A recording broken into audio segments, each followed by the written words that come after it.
Good afternoon, video ko lang po yung maliit na pinya. Ayan po, ang liit lang po niya. Tagalog pong pinya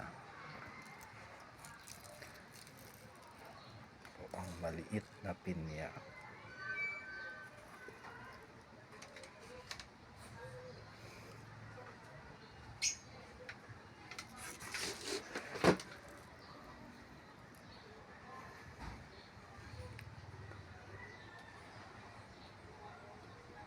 Ang Tagalog po na pinya, yan po, kapipitas lang po, sariwa pa po yung dahon.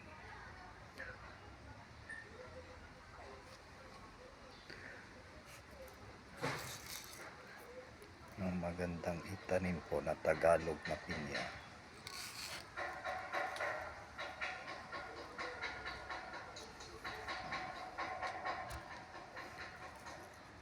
Yan po, hindi ko pa lang po nabalatan.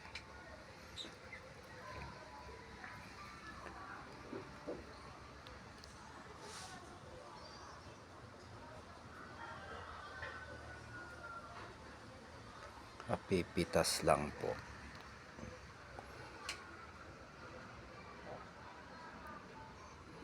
Thank you for watching. Follow for more.